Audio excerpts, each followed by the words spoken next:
On entend beaucoup parler du point zéro, mais on n'entend pas beaucoup parler de c'est concrètement dans le quotidien. Le point zéro, c'est une posture intérieure qu'on est capable d'avoir parce qu'on est conscient de son intériorité, parce qu'on est conscient de ses énergies intérieures, de ses émotions, de ses sensations, de ses pensées, de toute cette phénoménologie intérieure.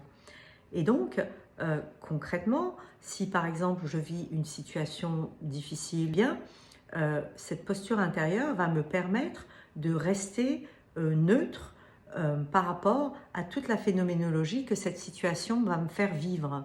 Donc des pensées de peur, d'inquiétude, d'angoisse, de la tristesse, de la douleur, du désespoir, que sais-je.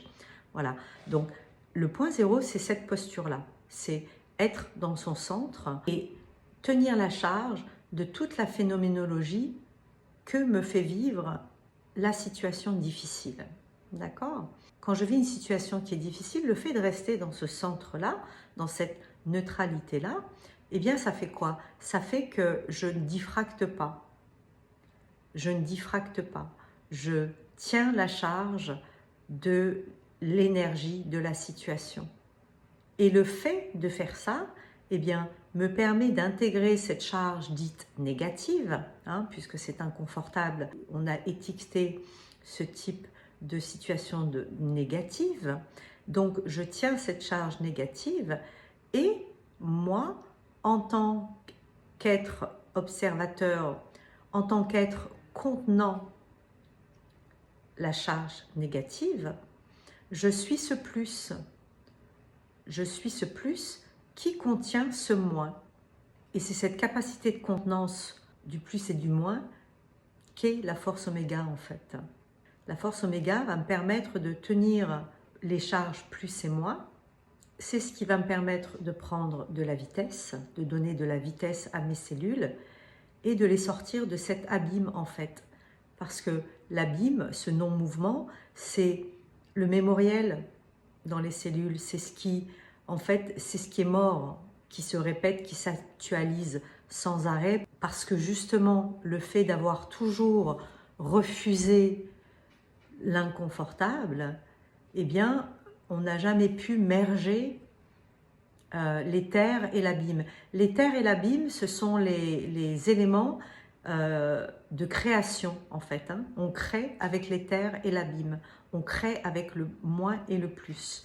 L'abîme, c'est le mémoriel dans les cellules qui nous font vivre notre programmation, donc le mort, la mémoire.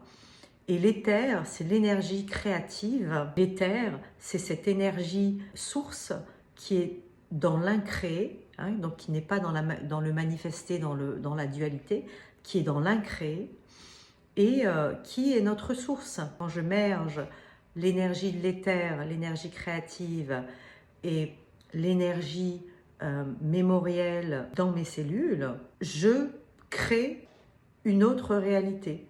C'est cette neutralité, c'est cette posture de neutralité qui me permet cette création. Si je n'étais pas neutre, si j'achetais les sensations, les émotions, les pensées, si j'achetais toute cette phénoménologie, eh bien, je créerais un quotidien teinté, coloré de cette phénoménologie-là et je répéterais la même chose. Je perpétuerais le programme dans les cellules. Je resterai dans ce non-mouvement. Mais si je n'achète pas, je deviens le contenant de ces énergies plus et moins, me donne une force qui me permet d'agir autrement que ce que j'aurais fait auparavant. Et c'est là que je deviens un être souverain, un être avec de la force, avec de la volonté, parce que je suis le contenant des énergies.